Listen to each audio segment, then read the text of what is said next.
Bienvenue sur ce live de Chic On Vénère. On est là pour parler d'actu, comme chaque semaine, allez presque chaque semaine. Et aujourd'hui, gros sujet, vous le voyez là sur l'écran. Une fois de plus, la police belge a tué quelqu'un. Une fois de plus, on voit des violences policières et ça 2 jours après le 13 décembre, le 13-12. C'est vraiment dramatique, donc on va parler de ça, on va décortiquer cette affaire, on va voir ce qui s'est passé, on va aussi voir comment la RTBF en a parlé et d'autres médias en ont parlé, comme ça on essaye d'analyser aussi les éléments de langage qu'on retrouve dans les grands médias et qui sont généralement des éléments de langage de la police.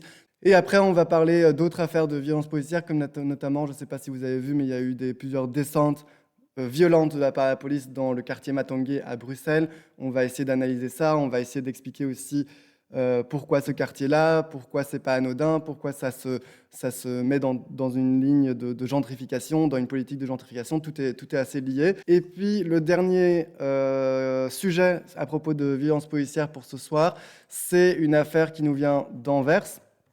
Ici, une enquête d'Apache. C'est des policiers anversois qui réclament 17 000 € de dommages à des victimes de violences policières qui avaient fait un procès, ça a été acquitté, tout ça, je vais vous expliquer l'affaire. Donc ça, c'est une des premières fois qu'il y a vraiment de manière aussi flagrante une procédure bâillon de la part de la police même. Donc c'est même pas, on parle pas de politiciens ou de groupes financiers ou quoi que ce soit. Non, on parle de la police d'Anvers qui fait une procédure bâillon envers des victimes justement de violences policières. D'après 4 employés présents et un voisin témoin de la scène, les 2 femmes auraient été brutalement plaquées au sol par les policiers.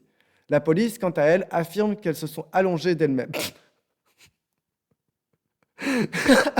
Et on va commencer donc avec ce meurtre de cette personne qui a été tuée à Namur, donc aussi toutes mes condoléances à la famille et les proches.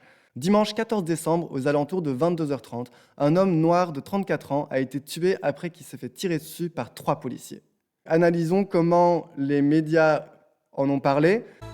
Bonjour à toutes et tous. On ouvre ce journal par cette intervention policière à Namur hier soir. Ça s'est passé dans un tunnel proche de la gare de Namur. Une bagarre au couteau a dégénéré. Retenez bien, la journaliste entre dans le sujet en disant une bagarre au couteau qui a dégénéré. Des policiers sont intervenus, 4 ont été blessés. Vous l'entendez, des coups de feu ont été tirés et le principal suspect a été abattu de 3 balles par la police.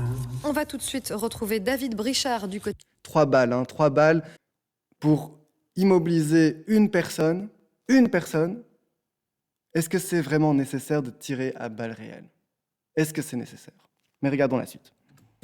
Du palais de justice de Namur, le parquet a tenu une conférence de presse ce matin. Alors David, une enquête a été ouverte. Mais effectivement, Anne-Sophie, une enquête est ouverte, une instruction est ouverte, ainsi qu'une enquête du Comité P, l'organe de contrôle des services de police. Objectif, déterminer si les circonstances du décès sont conformes à la loi, si l'usage des armes à feu a bien été réalisé dans le cadre d'une légitime défense. Alors le procureur du roi de Namur, lors de la conférence de presse, nous a expliqué que les policiers hier soir sont tombés nez à nez avec un individu de 34 ans, connu de la justice. Il était à ce moment-là. Deuxième élément de langage qu'on peut noter, l'individu est connu de la justice. Alors, ça veut tout et rien dire. Ça peut être tout.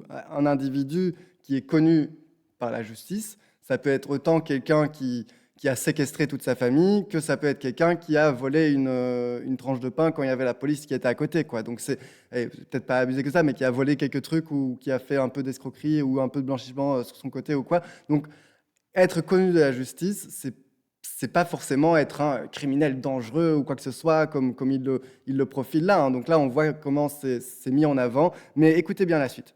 Extrêmement agressif et violent. Extrêmement la police a d'abord agressif et essayé violent. de le neutraliser à l'aide de sprays lacrymogènes, mais sans succès. Voyant la situation dégénérer, 3 policiers ont fait usage de leur arme à feu. Le jeune homme est décédé, vous l'avez compris. Au départ, il était bien question d'une bagarre au couteau. Le couteau était tenu en réalité par une tierce personne. L'individu décédé frappait quant à lui avec un GSM.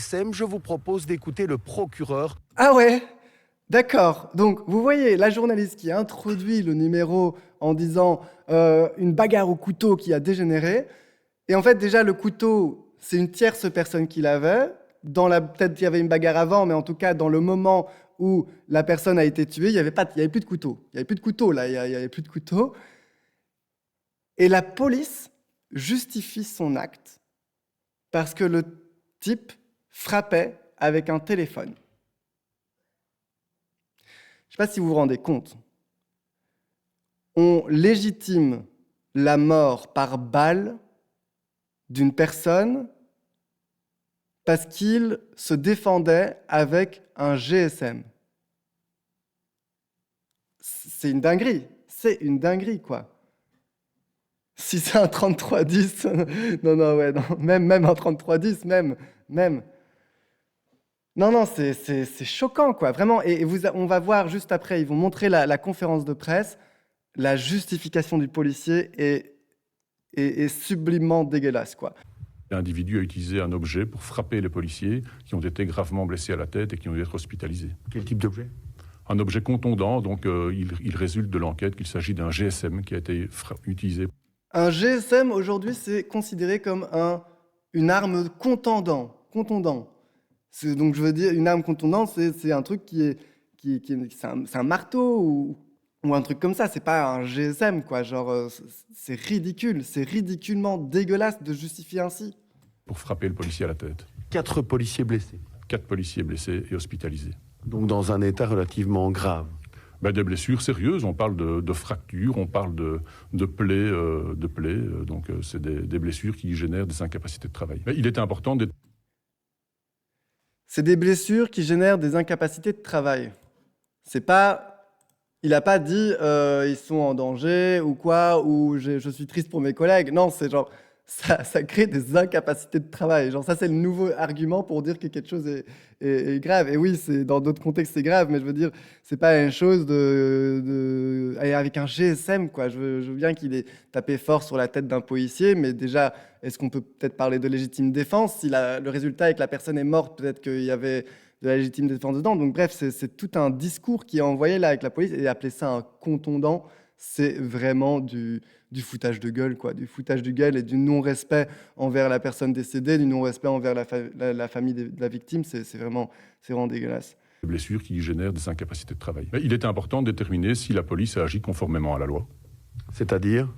Si la police a agi en état de légitime défense, notamment, mais il y a d'autres hypothèses dans lesquelles la police peut faire usage de la contrainte, notamment pour la protection des personnes.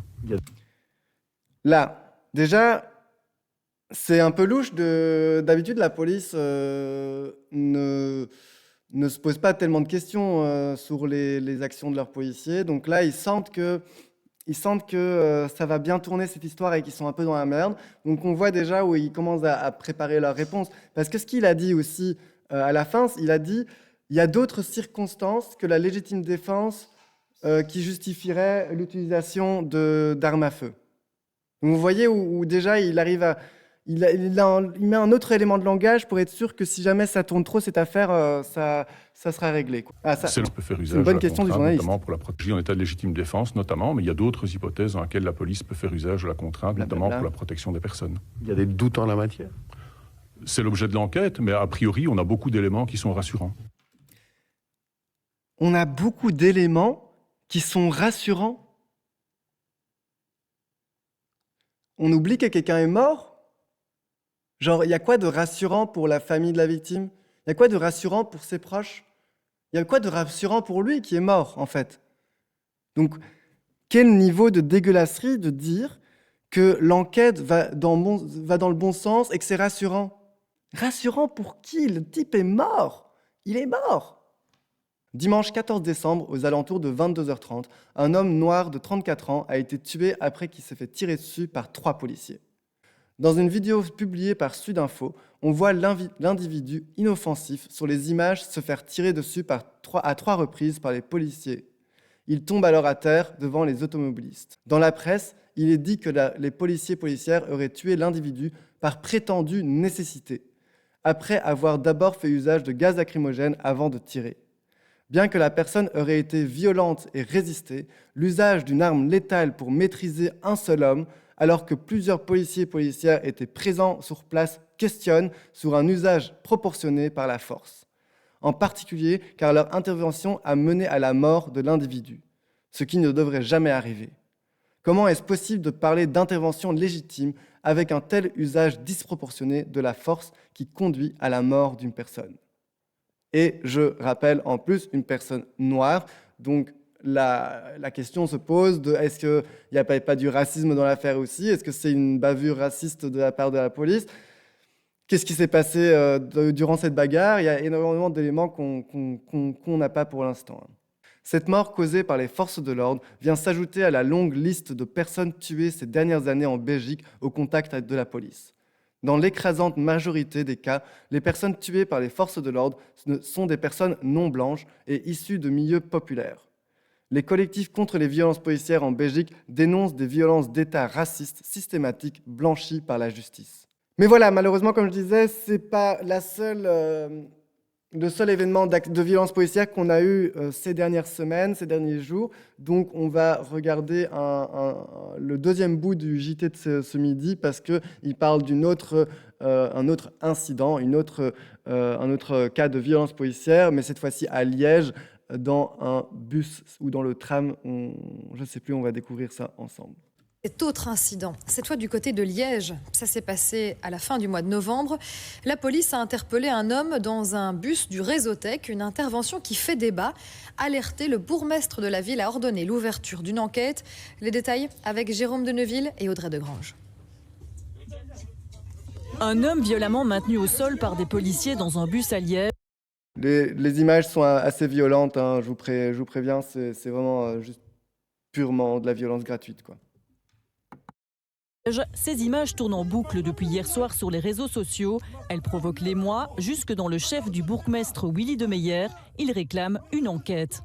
Des coups de matraque sont portés sous les yeux de passagers choqués. L'intervention interroge sur l'usage de la force sans que le contexte complet ne soit encore connu, ce que rappelle le chef de corps de la police de Liège. Pour savoir ce qui s'est réellement passé, il y a lieu d'analyser la séquence sur son ensemble. Mais analyser quoi? Nous, ce qu'on a vu, c'est quelqu'un qui se fait tabasser avec des matraques dans un bus.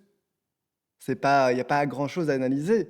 Quelle que soit la situation, en fait, il n'y a pas besoin... tu sais maîtriser une personne, surtout si tu as plusieurs policiers, tu sais maîtriser une personne, surtout dans un transport en commun, tu sais maîtriser une personne facilement à plusieurs. Il n'y a pas besoin de matraquer cette personne, quoi. Donc, expliquer quoi, enquêter quoi, je ne sais pas.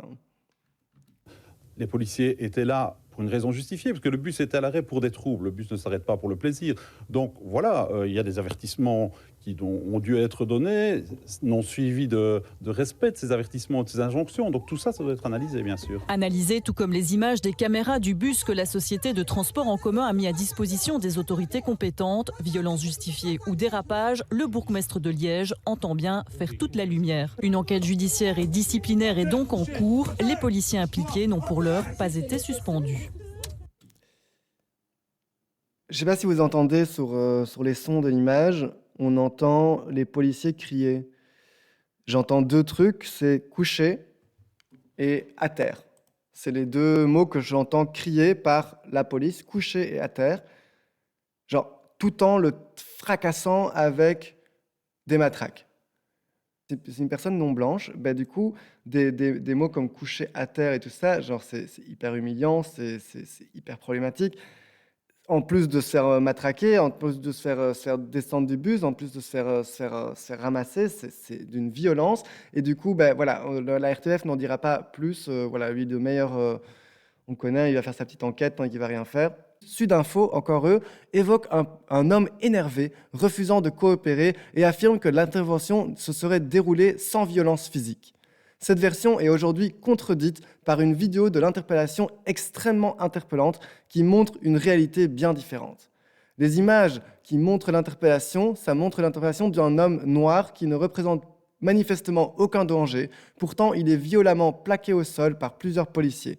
Alors qu'il est déjà immobilisé, il est frappé à coups de matraque, puis gazé au visage. Il est ensuite embarqué de force par les forces de l'ordre. À aucun moment, les images ne montrent une situation justifiant un usage aussi disproportionné de la force. Depuis, l'homme interpellé a été présenté au palais de justice et devra comparaître devant le tribunal correctionnel, notamment pour des faits qualifiés de rébellion contre les autorités, selon les informations disponibles. On suivra bien évidemment cette enquête. Je vous tiendrai au courant de ce qui se passe, de ce qui se dit, si ça dit quelque chose, ces différentes enquêtes, surtout de l'affaire de meurtre à Namur d'hier. Je pense que c'est important de suivre ce qui se passe, parce que la liste commence à être longue. Bref, et comme je disais, malheureusement, ça s'installe dans une série d'actions policières, de violences policières, de répression policière. Le prochain sujet dont j'ai envie de parler, c'est les descentes violentes qu'il y a eu à Matongé, qui n'est pas nouveau à Matongé, mais là qui était quand même d'une violence inouïe. Et il y a eu ici une analyse de Bruxelles Dévi qui est assez intéressante. Depuis plusieurs semaines, la galerie Matongé et ses environs font l'objet d'une vague de contrôles policiers massifs conduisant à la fermeture de plusieurs commerces et à l'arrestation de nombreuses personnes avec ou sans papier. Plusieurs commerces ont été contraints de baisser le rideau suite à des fermetures administratives, tandis que de nombreuses personnes ont été interpellées, parfois emmenées en centre fermé, qu'elles soient en situation régulière ou non. Une large opération policière a eu lieu ce samedi 22 novembre avec plus de 200 policiers mobilisés, la brigade canine, plusieurs fourgons de police, etc. Une gentrification manu militari du quartier. Les forces de l'ordre justifient ces interventions par des impératifs de sécurité et de lutte contre le travail au noir, invoquant des plaintes concernant le bruit, les nuisances ou encore le non-respect des normes commerciales. Mais pour les associations et collectifs antiracistes, ce déferlement de contrôle s'inscrit dans une logique bien plus large, celle d'une pression continue sur un quartier dont l'identité dérange, celle du racisme dans le traitement néocolonial que réserve la Belgique à Matongé depuis de nombreuses années, ainsi que celle d'un projet de gentrification du quartier. Et Barnap rappelle que le plan Grand Froid des grandes villes a été définancé au niveau fédéral, donc génial de les déloger avant la trêve hivernale. Ben oui, exactement, c'est inhumain comme action policière, quoi. Sous couvert de réglementation, on assiste à une tentative d'éviction des populations racisées et précaires qui font vivre ce quartier depuis des décennies. Les contrôles aux faciès, l'acharnement administratif sur les petits commerces tenus par des personnes d'origine africaine, tout cela participe d'une logique de gentrification violente. Parmi les commerces visés figurent les salons de coiffure afro, des épiceries spécialisées et des petits restaurants familiaux. Ces établissements sont souvent tenus par des entrepreneurs ou entrepreneuses issus de la diaspora, répondent à une demande spécifique que la plupart des enseignes généralistes ne couvrent pas. Ces commerces sont bien plus que des lieux de consommation. Ce sont des espaces de socialisation, d'entraide et de transmission culturelle. Quand on ferme, on ne détruit pas juste une activité économique, mais on brise aussi un tissu social. Et c'est justement ce que tentent de faire l'État et la commune avec le quartier de Matongé depuis plus d'une décennie. Le processus de gentrification est donc à la fois économique, social et politique, dit le collectif Mémoire coloniale et lutte contre les discriminations. Il repose sur une sécurisation accrue de l'espace, une montée en gamme du commercial et une transformation symbolique visant à effacer la mémoire coloniale. L'éviction des pratiques populaires comme la vente de safou en rue illustre une logique d'épuration sociale. Les différentes interventions policières riment donc avec un processus de gentrification programmé dans ce quartier. Historiquement, l'action des forces de l'ordre a fortement facilité les processus de gentrification dans de grandes capitales européennes et américaines. Ces rafles en série et fermetures de commerce de la galerie Matongé sont aussi à mettre en lien avec les opérations policières qui sont dernièrement généralisées dans ce quartier. Ces dernières semaines, les opérations ainsi que la présence policière se sont multipliées pour stopper le trafic de drogue dans cette zone qualifiée de hotspot par les forces de l'ordre depuis mars 2024. Matongé, c'est notre mémoire, notre histoire. C'est ici que nos parents, nos grands-parents se sont installés en arrivant en Belgique. C'est ici qu'on a construit une vie, une communauté. On ne laissera pas tout ça disparaître sans réagir. Témoignage oral d'un ou d'une commerçante. Le racisme, c'est aussi ça. Empêcher les corps non blancs d'exister ensemble, de créer leurs propres espaces, de vivre dignement. Entre répression policière et pression immobilière, Matongé se bat pour sa survie. Une lutte qui n'a rien d'anecdotique. Elle pose la question de savoir quelle ville nous voulons construire et pour qui. Voilà, et donc comme je disais, Il y a un autre sujet qui nous vient d'Anvers. C'est une affaire qui s'est passée il y a longtemps, mais il y a un pas qui est franchi par la police. C'est des policiers d'Anvers qui réclament 17 000 € aux victimes de violences policières. Donc c'est une affaire où des victimes de violences policières avaient porté plainte et étaient au procès, mais le procès a acquitté les... Je ne sais plus si c'était un non-lieu ou un acquittement, on va voir tout ça, mais donc il n'y a pas eu il n'y a pas eu de condamnation, en tout cas des policiers auteurs de violences. Et en plus de ça, la police d'Anvers a fait un procès en contrepartie contre les plaignantes pour diffamation et pour demander des dommages, des frais de dommages aux victimes de violences policières qui venaient de perdre leur procès. Et donc ça, c'est typiquement une procédure bâillon. Hein.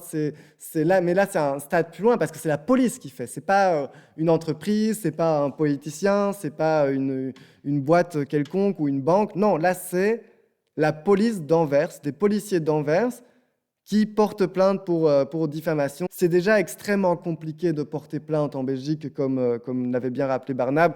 Et c'est hyper compliqué parce que déjà, on n'ose pas porter plainte, et surtout quand il s'agit de violences policières. En plus de ça, on risque de se confronter à des collègues de policiers qui défendent leurs collègues. On risque que notre plainte ne soit même pas reçue, ne soit même pas entendue. Et en plus, on risque plus de violences policières de la part des autres collègues ou même de la justice ou des institutions.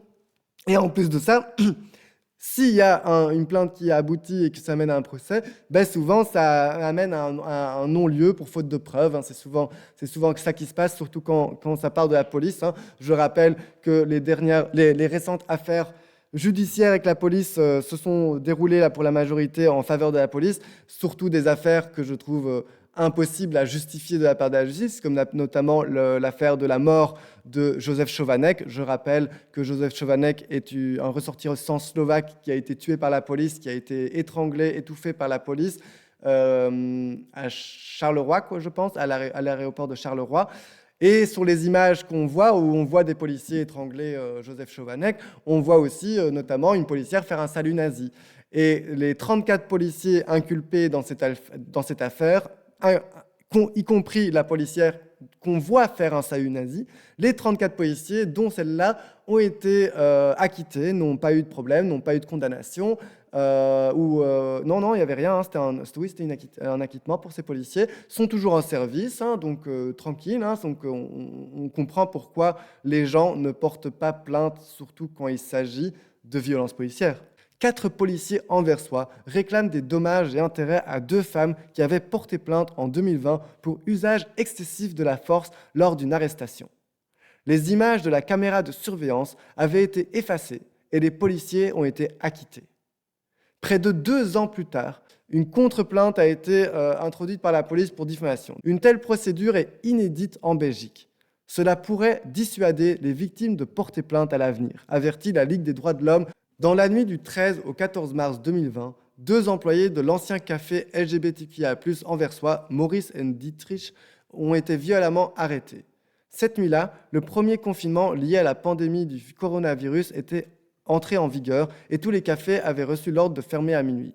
Pourtant, à 4 heures du matin, certains employés du café étaient encore à l'intérieur, les volets balisés. Ils affirmaient procéder à un grand nettoyage en raison de la fermeture due au coronavirus.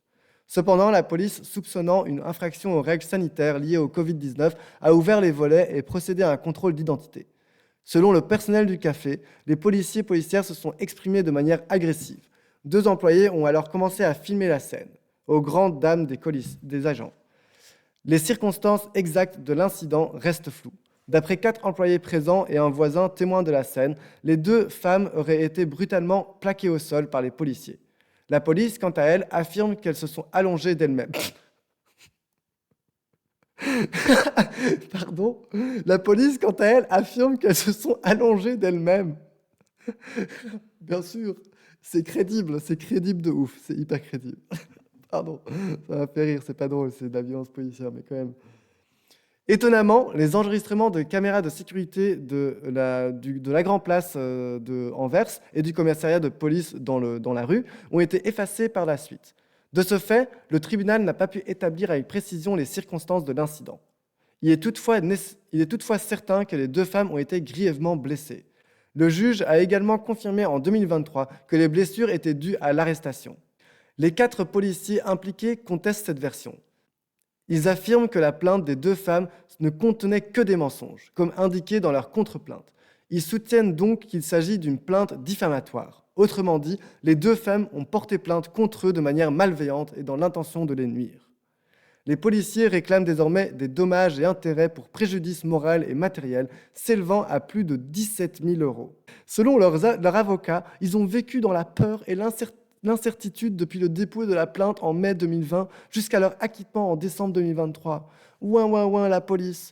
2 d'entre eux sont également devenus pères pour la première fois durant cette période, mais affirment ne pas avoir pu profiter de cette joie à cause de la plainte déposée contre eux.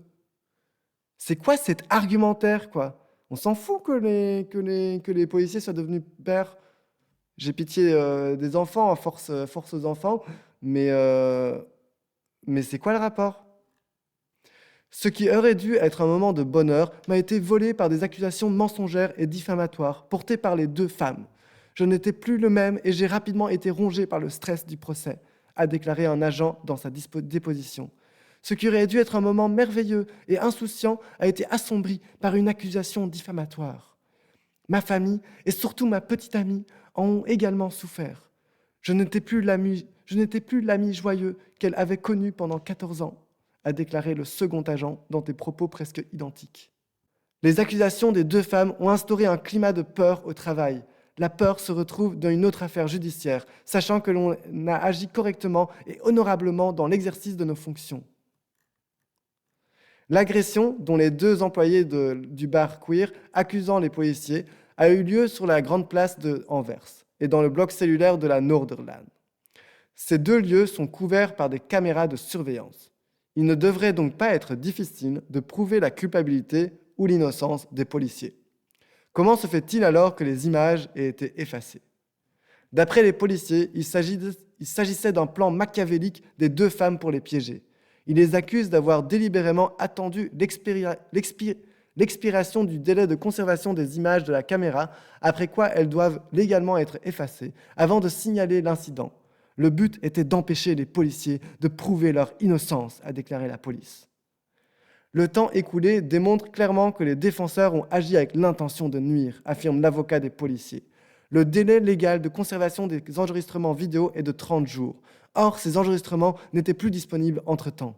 Le fait que les défenseurs n'aient finalement porté plainte que près de 8 semaines plus tard est très révélateur.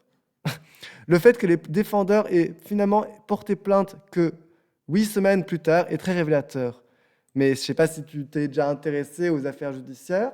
La plupart des affaires judiciaires, c'est des plaintes qui viennent des semaines, des jours, des semaines, voire des mois plus tard, tu vois. Donc c'est pas révélateur qu'elles ont attendu 8 semaines avant de porter plainte. C'est hyper compliqué de porter plainte, comme on l'a dit, quoi. C'est vraiment, genre, j'ai l'impression de lire une blague, quoi. C'est quoi ces argumentaires? Et aussi, j'aimerais bien quand même appuyer que c'est peut-être pas anodin non plus que ce soit un bar queer pendant le Covid. Je rappelle quand même que oui, le Covid, je ne suis pas du tout complotiste, c'est hyper important de limiter nos déplacements et nos contacts et tout ça pour limiter la propagation du virus. Mais ça reste une période ultra violente pour beaucoup de personnes, que ce soit pour les gens qui restaient confinés, pour que ce soit les gens qui étaient en situation de violence conjugale, que ce soit les gens en situation de violence parentale ou d'abus sexuels de tout genre, ou les personnes queer qui sont dans des situations homophobes, avec des familles homophobes, des parents homophobes s'il s'agit d'enfants ou de gens qui habitent encore chez leurs parents. Donc c'était une période ultra violente pour les queers aussi, le Covid. Donc un bar queer qui reste ouvert, c'est peut-être pas le seul bar qui restait ouvert et peut-être que c'est pas anodin que c'est celui-là qui se fait viser par la police. Voilà, moi ça me rappelle un peu des images de Stonewall, mais après voilà, je veux pas non plus critiquer les mesures de confinement, j'ai pas trop d'avis là-dessus. Bref, c'est pas du tout le sujet. Mais voilà, je voulais quand même noter ça, que c'est quand même pas anodin que ce soit un bar queer et il y en a pas beaucoup à Anvers. Cette théorie du complot est infondée, comme le révèlent les documents obtenus par Apache, le médium indépendant qu'on est en train de lire. L'avocat des 2 employés du café avait déjà adressé un courriel au procureur le 30 mars 2020, demandant la conservation des images de la caméra de surveillance. Cela faisait seulement 16 jours après les faits, soit bien avant la date limite de conservation. Or, l'avocat n'a jamais reçu de réponse à sa demande. Selon Cathy Verstrepen, présidente de la Ligue des droits de l'homme, le fait que 4 policiers portent plainte en diffamation après avoir été dénoncés pour brutalité policière est sans précédent en Belgique. C'est une première pour moi, dit-elle. Si cela se reproduisait plus souvent, cela aurait un effet dissuasif sur les futures victimes de brutalité policière. Cela pourrait les décourager de porter plainte à nouveau pour brutalité policière présumée. Apache suit l'affaire depuis un certain temps et a été contacté par les deux victimes présumées le mois suivant l'arrestation des femmes en 2020. Rien n'indique qu'elles aient porté plainte par malveillance. Nous n'avons jamais rien inventé, a insisté l'une d'entre elles auprès d'Apache. Nous avons été insultés, humiliés, jetés par terre. Le téléphone de ma collègue a été confisqué et les vidéos qu'il contenait ont été effacées. J'ai eu des contusions et les policiers ont cassé mes lunettes. C'est pourquoi j'ai porté plainte contre X. L'affaire a été examinée le 10 décembre à 9h par le tribunal de première instance du palais de justice d'Anvers. Le parquet d'Anvers a indiqué qu'il ne répondrait à aucune question concernant l'affaire avant l'audience. Et ça, donc, l'audience, c'est pas encore commencé, mais donc, je vous tiendrai au courant, parce que, comme le précise l'avocate de la Ligue des droits de l'homme, c'est inédit, c'est une première, c'est un pas qui est franchi dans la répression policière, parce que la répression policière, elle était déjà, d'une part, à cause de l'impunité policière avec la justice, d'une autre part, elle était violente, physique et verbale par les actions policières, et maintenant, elle devient aussi financière et morale avec des procédures bâillons, des intimidations et des procès en diffamation. C'est un cap, et c'est scandaleux et c'est vraiment inquiétant, quoi. Vraiment, ça deviendra... C'est déjà compliqué de porter plainte, c'est déjà compliqué d'avoir une enquête indépendante sur les agissements de la police. Alors là, ça va devenir encore plus compliqué, quoi. Ça va juste s'empirer de plus en plus, quoi. Voilà, je vous souhaite une très bonne soirée et une agréable semaine. Courage à ceux qui bossent, courage à ceux qui ne bossent pas non plus, tout le monde. Bonne semaine.